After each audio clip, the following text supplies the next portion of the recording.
Now, the greatest radio shows of all time.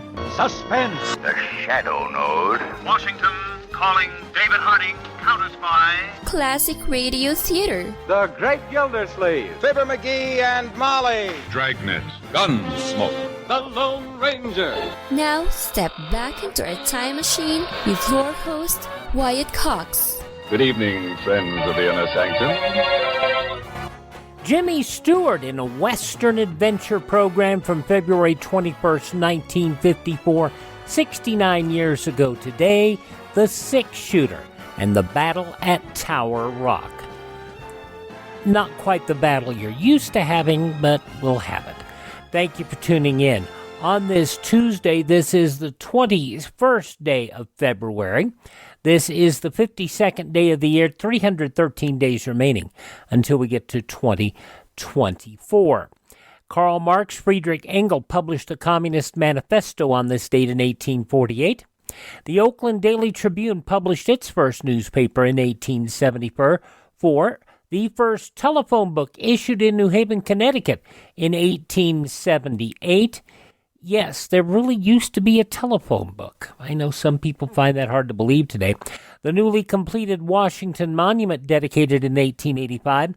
The New Yorker magazine published its first issue in 1925. 1937, the initial flight of the first successful flying car, Waldo Waterman's Aerobeel. The League of Nations banned foreign national volunteers in the Spanish Civil War in 1937. And in 1947, Edwin Land demonstrated the first instant camera, the Polaroid Land camera, to a meeting of the Optical Society of America in 1947. 1948, NASCAR incorporated. 1952, the government of Winston Churchill abolished identity cards in the UK to set the free people free. 1953, Francis Crick James D. Watson discovered the structure of the DNA molecule. In 1960, Cuban leader Fidel Castro nationalized all businesses in the U.S. 1965, Malcolm X assassinated at the Audubon Ballroom in New York City by members of the Nation of Islam. Whites can help us, but they can't join us.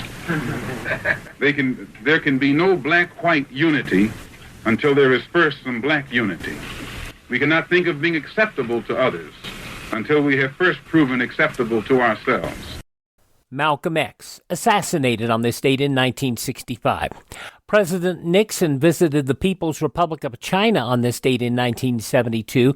The last Israeli soldiers left the west bank of the Suez Canal in carrying out a truce with Egypt in 1974.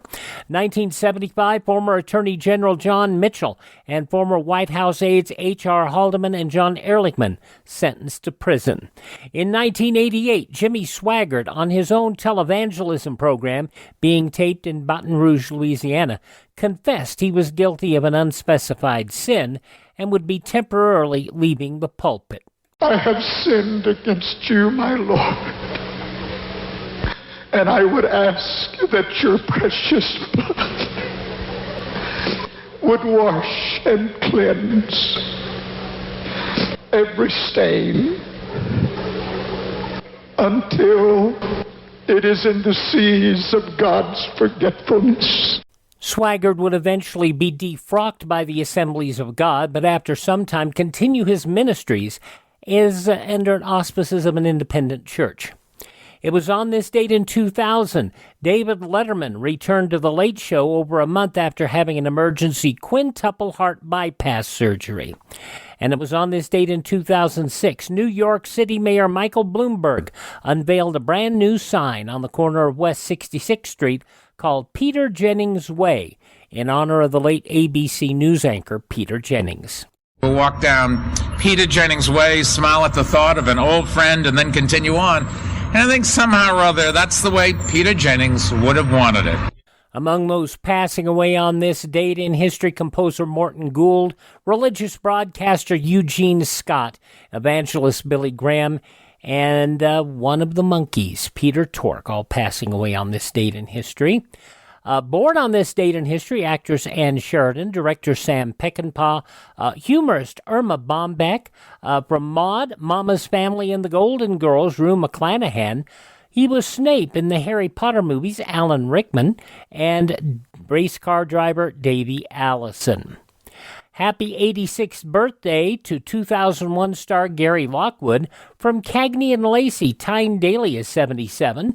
C-3PO in the Star Wars movies, Anthony Daniels, 77. From Frasier, Kelsey Grammer, 68. Serving up those passionate kisses, Mary Chapin Carpenter, 65 today. Also turning 65 from Dynasty and Heroes, Jake Coleman. From Blue Lagoon, Christopher Atkins is 62. Billy Baldwin turns 60.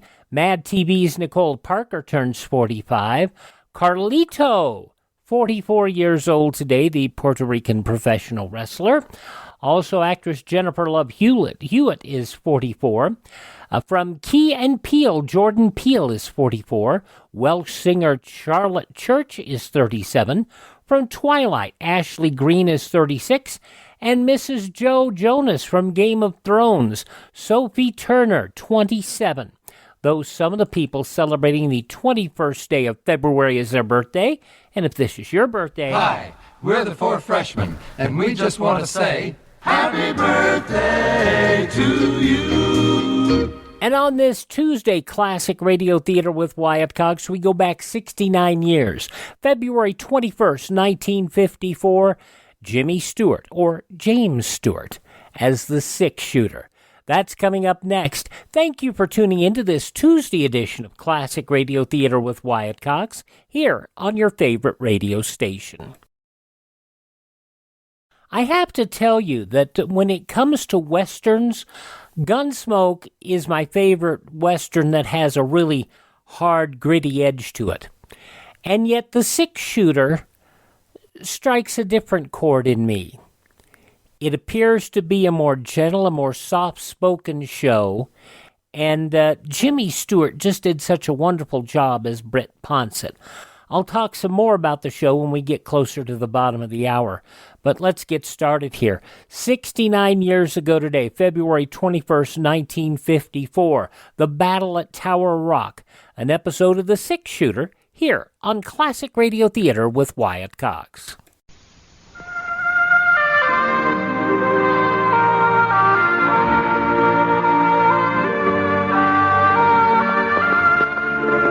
The man in the saddle is angular and long-legged. His skin is sun-dyed brown. The gun in his holster is gray steel and rainbow mother of pearl. Its handle, unmarked. People call them both the six-shooter.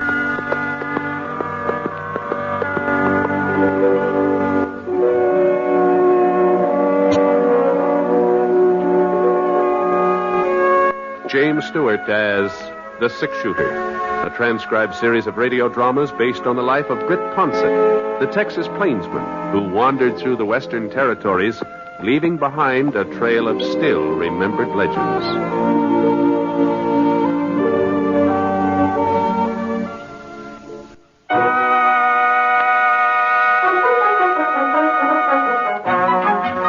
Tower Rock sure was spruced up. Flags on almost every building, the big banners stretched all the way across Main Street, all the way from the roof of the hotel to the top of the Wickford Bank. Franklin County Fair, that's what it said. Prizes, rodeo, free barbecue, Saturday, August 20th, come one, come all. Well, tomorrow would be the 20th. I'd come to town a day earlier and be sure of getting a room. Good thing I did, too. Only one left was on the second floor. The livery stable side of the hotel at that. I put my clean shirt in the dresser drawer and headed downstairs. The clock in the lobby said 3:15. Well, that meant I had time to sort of give Tower Rock the once-over before supper. Thought maybe I'd wander over and see how Kermit and Rome were getting along. But just as I was crossing the street, I saw Rome come out of the front door. Rome! Hey! Hey, Rome! Oh, Britt. Well. Finally decided to put in an appearance, huh? How are you? I'm fine, Rome. Fine. I was just on my way over to see you. You're not running short of cash, are you, Britt? No. No, this is going to be a social call. Not that I'm flush or anything like that. Come into town for the fair, huh? Yeah. I haven't been to one since I don't know when. I figured Dad Morgan's cattle would do without me for a few days, so... Well, how are things to you, Rome? Oh, so. Bessie, is she all right? Oh, pretty well. Kermit and Thelma? I guess they're all right. You guess? I ain't inquired lately. Well, I better get moving. I told Bessie I'd pick her up at the schoolhouse. She's on the decorating committee. I'll see you later, Britt. Yeah, I'll see ya.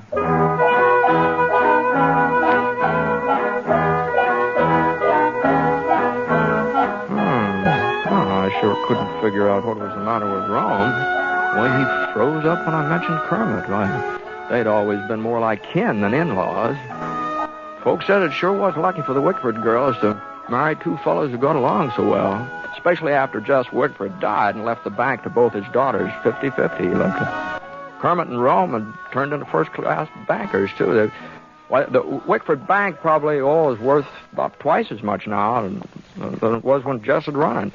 Well, hello, Britt. Where'd you come from? Oh, Kermit. Oh, I was just thinking about you. About me? Yeah, well, I ran into Rome a minute ago. I suppose he was shooting off his mouth again. What? Well, no. Well, just don't believe everything you hear, Britt. There's two sides to every story. Remember that. Sure, Kermit. Well, I got to be running along. Thelma was at the schoolhouse waiting for me to fetch her home. Well, you could have saved yourself a trip. Huh? Well, that's where Rome was heading to get Bessie. He could have picked her up, Thelma, at the same time. Well, you don't think they'd ride in the same buggy, do you? Huh? Well, I'll probably see you at the fair tomorrow. So long. Yeah, sure. So long.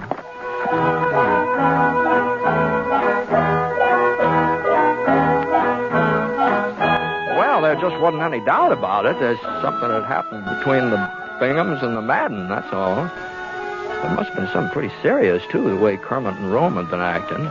And knowing Thelma and Bessie like I did, oh, boy, I sure was glad I wasn't involved in that. But they were real firm women, Thelma and Bessie. Yeah, always had been, ever since they were girls. I couldn't help wondering just what had set them off. Not that it was any of my business, of course, but Otis Spear did know. Yeah, being the justice of the peace and the local undertaker, he knew almost everything that went on in Foster County. You ain't never seen nothing like it, Britt, the way they've been behaving. Why, they even spoke to each other for the past 2 months. You don't say. Take turns going to church. One Sunday the Binghams attend services, next Sunday the Maddens, just so Thelma and Bessie won't meet up. Well, that's the darned... I can't believe it. Well, that ain't the half, Britt, not the half. You remember the Social 16? You know them couples who always got together and played whist on Friday nights? Yeah. Well, it ain't the Social 16 no more. The Binghams pulled out, the McDaniels and Johnsons and the Potters, they left at the same time. We got 2 social eights now. You mean this foolishness has gone beyond Thelma and Bessie? Other folks are taking sides, too? Well, see, they are. The whole town is split right down the middle. Well, I never heard of such a thing. Well, how did it start, anyway? Well, last May, that was the beginning. Thelma's birthday is the first week in May. Her sister Bessie, just a year younger, almost to the day. Her birthday's the 10th or 11th, right in there somewhere. Mm-hmm. Uh-huh. Well, seems Kermit bought his wife a new surrey for a birthday present, had it shipped all the way out from Kansas City. Thelma sure was proud, too. Well, you can't blame her. It was just about the nicest carriage this town'd ever seen.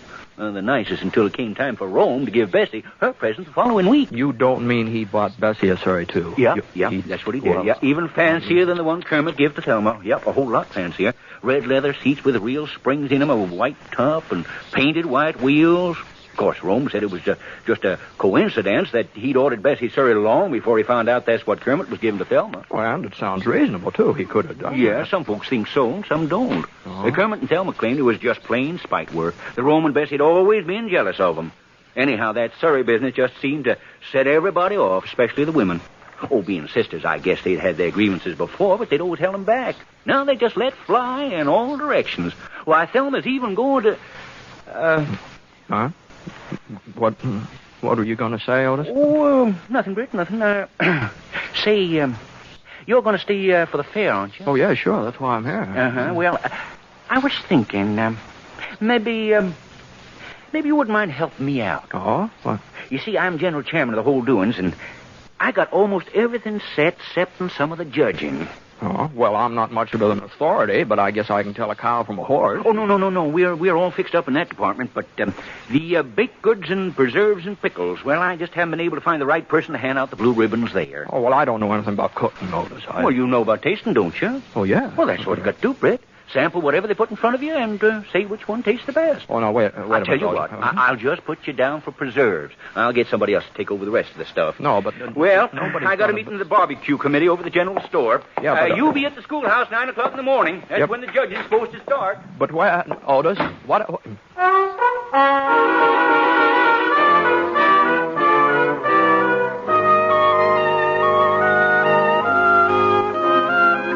Where's the idea of me giving out blue ribbons for preserves? I couldn't tell peach from grape if it wasn't for the color. Well, the one that they sent me standing here in the funeral parlor worrying about us. So I went back to the hotel to fix up for supper. Yeah? Who is it? Bessie Madden, Britt. Well, just a second. Well, won't you come in, Bessie? Well, thanks. Hey. Well, you're looking well. Oh, so are you, Britt, so are you. My goodness, I don't think I've ever seen you look better. No, now, Bessie. Well, now, what I come by for was to pick you up and take you over to our house for supper. You don't have no other plans, do you? No, I was just going to eat here at the hotel. Oh, you don't think we'd let you eat at the hotel, Britt? Why, you're one of our closest friends, always have been. Well, I don't know why Rome didn't invite you when you met up this afternoon. Guess he just took it for granted that you'd know I'd be expecting you. We're having fried chicken, hot biscuits, some of my strawberry preserves. You do like chicken, don't you, Britt? Oh, sure. Well, what are we waiting for? I've got my surrey outside, and I'd be glad... Well, excuse me, Bessie. Of course, Britt, of course. Britt! Well, I just heard that you were in Tower Rock, and I wanted to tell you Kermit and I are expecting you for supper. Now, I won't take no for an... Oh, I thought you were alone. Didn't mean to interrupt anything. You're a little late, Selma. Britt's having supper with Rome and me. Might have expected you'd pull a stunt like this, Bessie Madden. Trying to bribe him, huh? Bribe ladies. And I suppose you didn't ask him to supper yourself? This is one time you can't lie out of it, Selma. I heard you with my own voice. There's no reason I shouldn't ask him. Britt's a friend of mine. A friend of yours?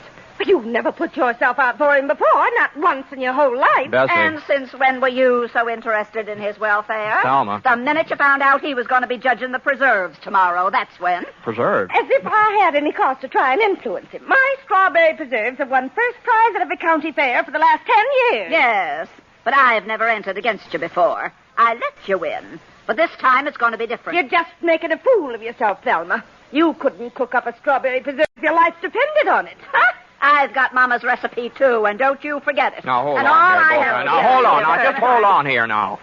Now, I want to get this straight. Now, both of you have entered your strawberry preserves in the fair tomorrow. I've entered my preserves. I can't speak for her. No, mine'll be there, too. Don't you worry about that. And I'm supposed to judge between them. Is that it? Otis Spears said you'd agreed to do it. That's right. Well, Britt? Just wait till I get my hands on Otis Spears.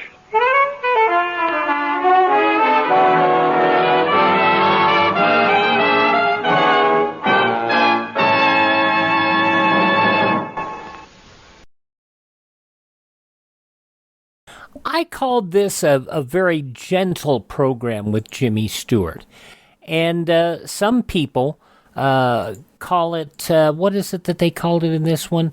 A folksy show. And I think that probably fits, comes closest to anything to describing this program. The show wandered a lot, just as Britt Ponsitt wandered. He never set down roots anywhere. And in fact, that probably was the main reason that the final episode of the show ended the way it did. Britt was never going to settle down. He was never going to set down roots. And because of that, you had such a diverse variety of shows that were aired as a part of the program. You know, where you would have him getting Annie Huxley trying to sell her, not refusing to sell her mine to open the right-of-way. You also had Another one, a boy wouldn't believe that his father was a bank robber or that the sheriff who killed his dad wasn't a murderer. Finally had to be spelled out. Stacy Galt, a murderer. And, of course, that was a little more serious one. Hiram's Gold Strike, The Crisis at Easter Creek. So many great, great shows. Tim DeForest writing a delightful review of The Six Shooter, and that is available through Amazon. The Six Shooter, a review and episode guide of the old-time radio show. If you like Westerns, if you like Jimmy Stewart, that would be a worthwhile addition to your collection. And it's available on Kindle for all of 99 cents. Worth having. The Six Shooter, February 21st, 1954 on Classic Radio Theater with Wyatt Cox. The news from 69 years ago today follows these important messages from your favorite station.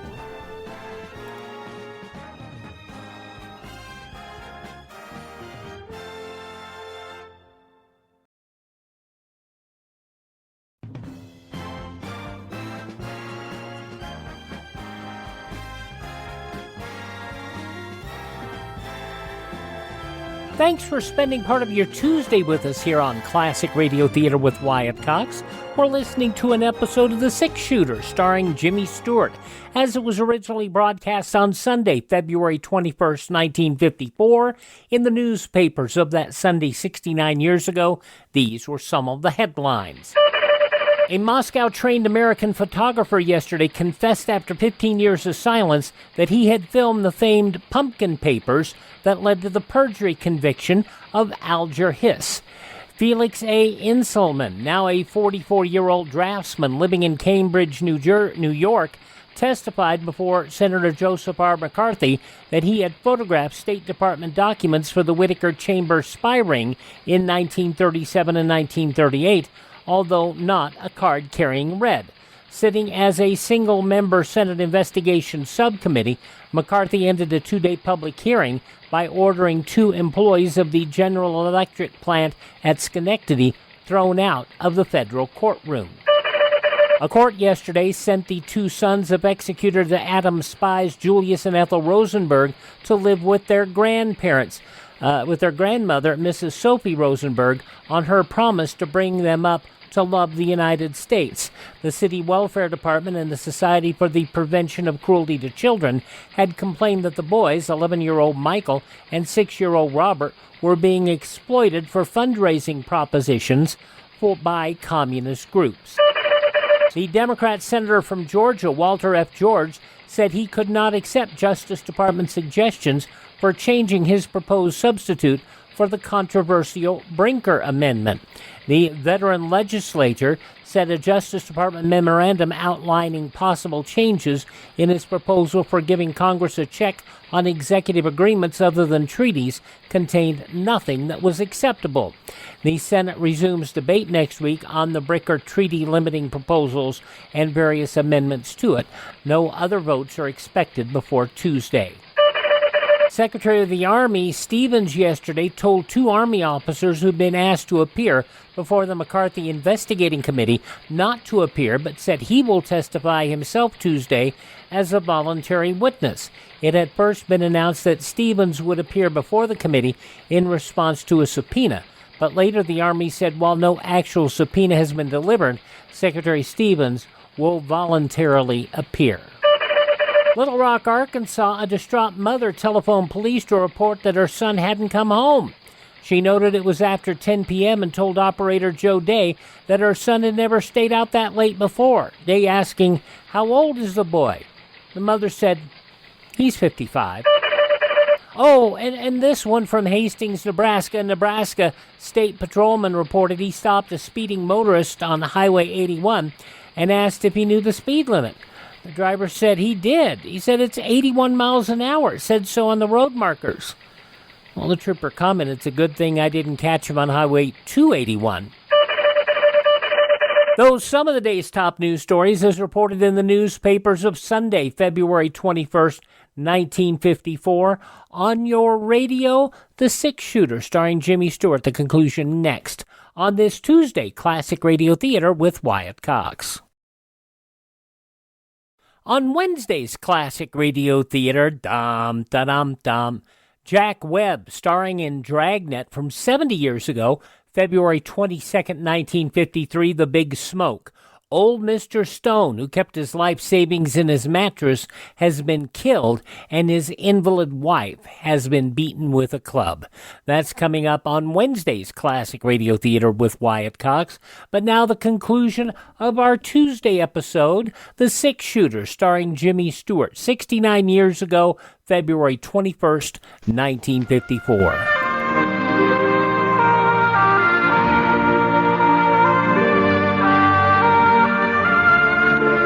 Now, Act 2 of The Six Shooter, starring James Stewart as Britt Ponsitt. Well,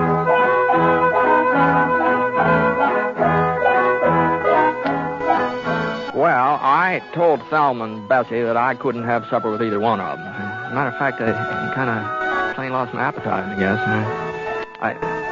It did take me a while to get rid of them, though. They both of them kept lagging behind, wanting to get the last word in. But finally they went home. Well, Otis Spears wasn't at the funeral parlor, so I went over to Widow Berkeley's boarding house where he lived and waited for him. It was after 9 o'clock before he showed up. Miss Berkeley had already gone to bed, and I heard the front door open, and I saw him head for the hall steps. Just hold on, Otis. Huh? Oh, Britt.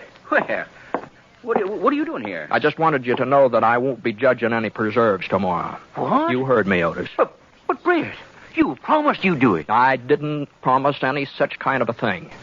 And I don't appreciate your trying to get me in the middle of this feud between Thelma Bingham and Bessie Madden either. Oh, you found out, huh? I sure did.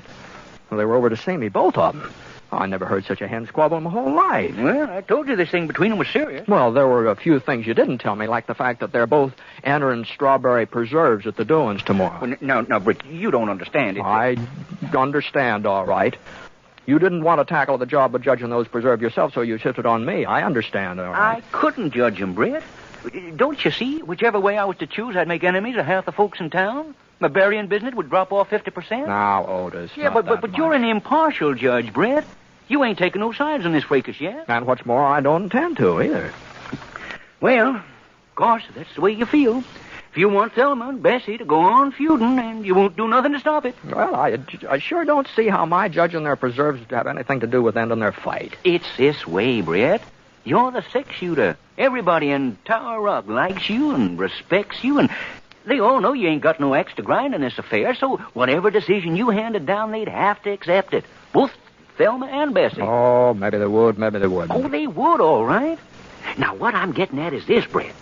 Folks have forgotten about the two Surreys by now. The argument's going way past that. And these here preserves have just about become the crux of the matter. You see, Bessie's always been known for making the best strawberry preserves in the whole county. They're her chief claim to fame, you might say. Why, she's even took blue ribbons at the state fair. Oh, that's all. And nobody's even thought of entering against her, not for years and years. Not until this year. Yeah, that's right. Uh-huh. Now, if Thelma's preserve should be judged better than Bessie's, well, that'll mean Thelma's beat her on her own ground. Bessie wouldn't have a leg to stand on. She'd just have to admit that Thelma won out, and, that might settle the trouble between them. Uh-huh. You think that'd be best, Otis, for Thelma's preserves to win? Well, not necessarily. You see, if Bessie should take the blue ribbon again, well, that'll sort of show everybody that she's still top dog. In the preserve line, anyway. And folks who've been supporting Thelma might swing over to Bessie's side. And that might settle everything, too. Mm-hmm. The way you've got it figured out, it wouldn't matter who wins. Either way, the fight would be over, is that right? That's right. That's it, exactly. Well... Of course, it's possible that Thelma's taking first prize might just make Bessie madder than ever and sort of add fuel to the fire. And it's possible that if Bessie was to win again, well, vice versa.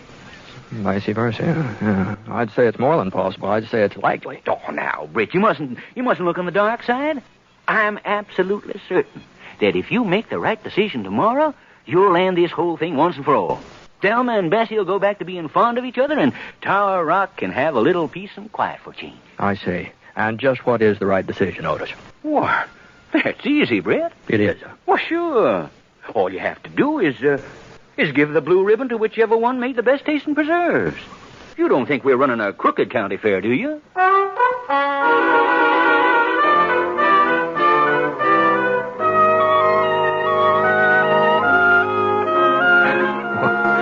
Well, sir, I never saw a fellow like Otis Spears. He could talk circles around a Philadelphia lawyer. Well, finally, I saw that if I was going to get any sleep at all that night, I'd just have to give in. But I made up my mind to one thing. I wasn't going to have Thelma or Bessie turning on me, either one of them. I was going to say that their preserves tasted exactly the same and call it a tie. And that way there wouldn't be any harm done, and I'd be leaving things just the way I found them. Of course, I didn't tell Otis what I was planning to do or anything. I just promised that I'd meet him at the schoolhouse in the morning. Good. I knew you'd come around, Britt. When you saw how much I needed you, I knew you couldn't let me down. Well, Otis, I'll walk you to the door. Never mind. I'll find my way out. Night. Night, Britt. See you tomorrow. Yeah. Oh, say... Uh-huh. There was one thing I forgot to tell you. It sort of slipped my mind. Oh, what's that? Well, in case you have any trouble deciding as to whose preserves are the best, well, there couldn't be a tie. There couldn't be. Why not? Oh, you could call it a tie, but that would still mean that Thelma had won. How's that? Well, don't you see, Brett? If Thelma's strawberry preserves are just as good as Bessie's, well, folks would think that Thelma had been letting her sister win all these years by not contesting with her before. No, a tie would be the same as giving the prize to Thelma. You do see that, don't you? Yes. Sure. Oh, no. Well, so long. So long, Britt. And may the best woman win.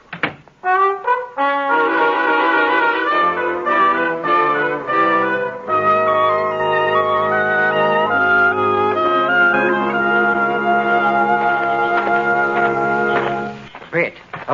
Britt. Oh, hello, Kermit. You're up pretty late, aren't you? Yeah, I've been looking for you. For me? Oh. Yeah, well, Britt, I think this quarrel between Thelma and Bessie and between Rome and me and all the rest of it, well, I think it's gone entirely too far. You do? Well, I'm glad to hear you say so. But if Bessie and Rome won't come to their senses, well, they've just got to be taught a lesson. And maybe Thelma's right. Maybe the fair tomorrow is the place to do it. What? Well, at least everybody will be there to see Bessie when she gets her comeuppance. That is, if Thelma's strawberry preserves well, what I'm getting at is this. Now, Thelma's just got to win, Britt. If she don't, my life will just be miserable. And Thelma's got a real knack for making me miserable.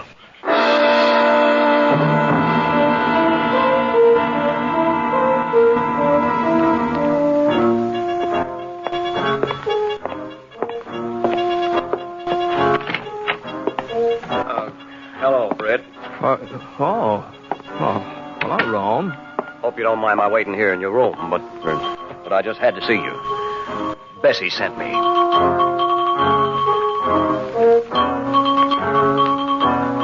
Well, it was the same thing over again from Rome, except that he was a little more forceful than Kermit. Well, after he'd gone, I tried to get some sleep, but all night long, I just kept dreaming about strawberry preserves. Jars and jars of strawberry preserves. Anyway, I finally woke up. It was after 7 o'clock, nearly 3 hours after my usual getting up time.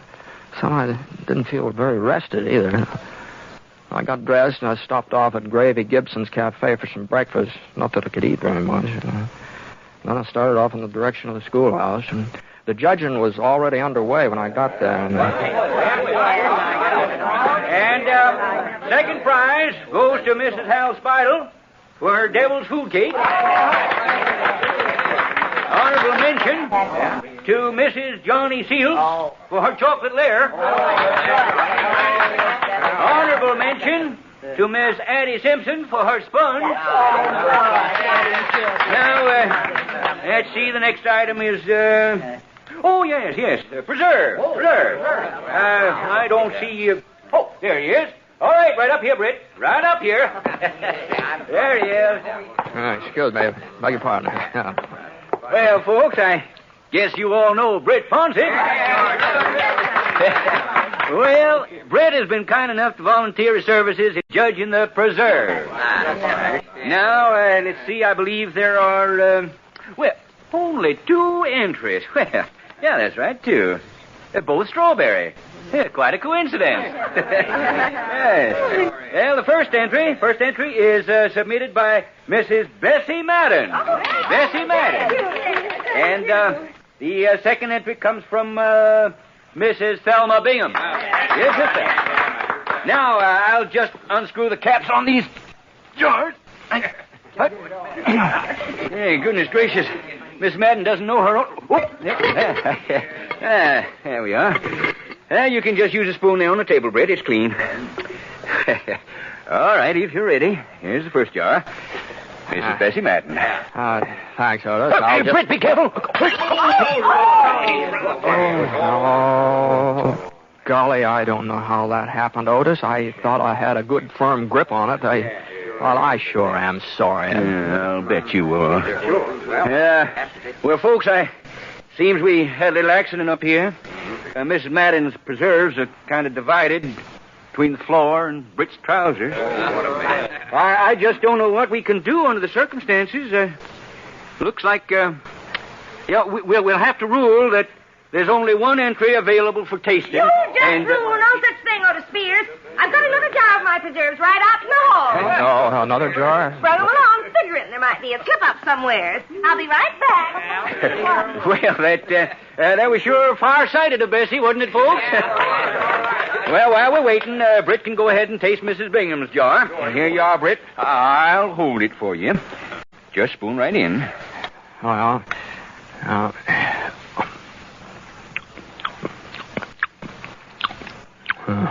Here now. And I'd appreciate it if you'd see that nothing happens to this one, Otis. Don't worry, Bessie. Don't you worry. There.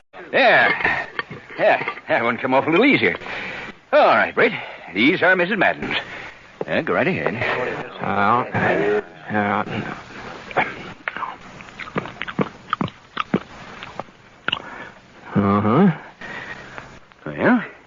you had enough? Yeah.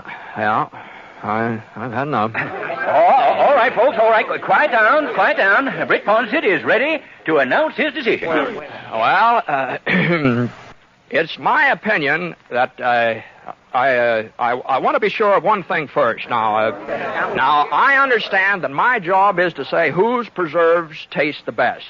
Is that right? I'm supposed to pick the best tasting strawberry preserves in the whole county. Is that right, Otis? That's right, Britt. That's right. Yeah. All right, then.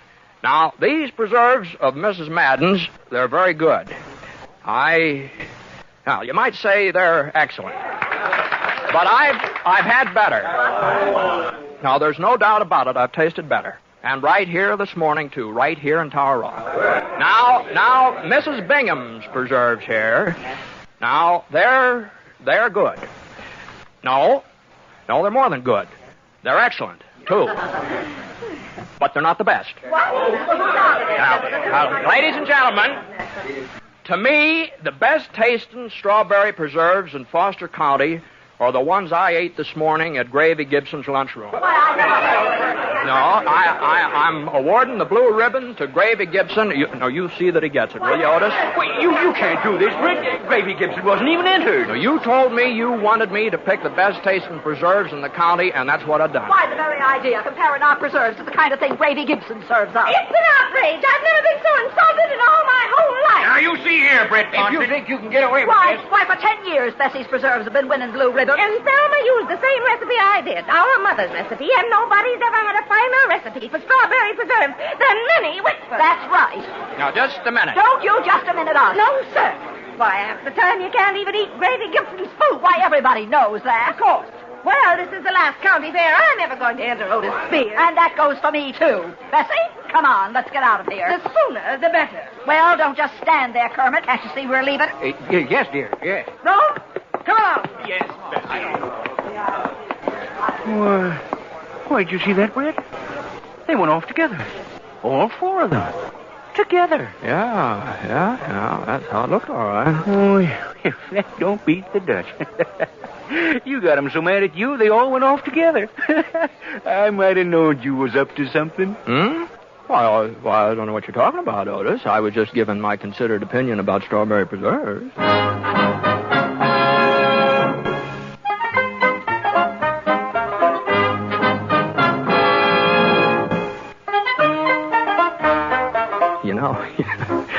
the funny thing about it was it's true what I said.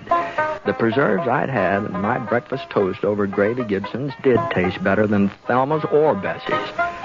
Of course, the fact of the matter was, I really couldn't taste their preserves at all. I just burned the daylights out of my tongue drinking Gravy's coffee. Oh, couldn't taste a thing afterwards. Boy, that was miserable coffee if I ever... The Gravy sure is a terrible cook.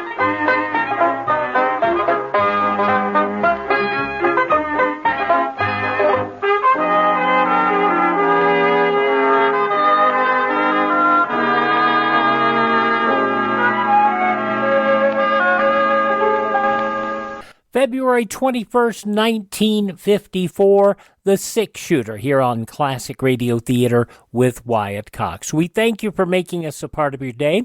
Thank this station and support their advertisers. It's their kindness and courtesy that allows us to be with you each and every time we roll around here on a Tuesday here on your favorite station. If you miss a day, you do not have to miss a single show. All of our shows are available on demand at classicradio.stream. Classicradio.stream. Stream our shows, learn about building a classic radio collection of your own. You can contact me there, find our social media links, and if you'd like to join so many other nice people, you can buy me a coffee. That buy me a coffee money is what helps us acquire additional classic radio collections to bring to you here, and it also helps keep our distribution channels up and running so we can continue to appear on your favorite radio station. That is at classicradio.stream. Thanks so much for tuning in. Tell all your friends the greatest radio shows of the all time are right here at this spot on the dial. Classic Radio Theater with Wyatt Cox on your favorite radio station.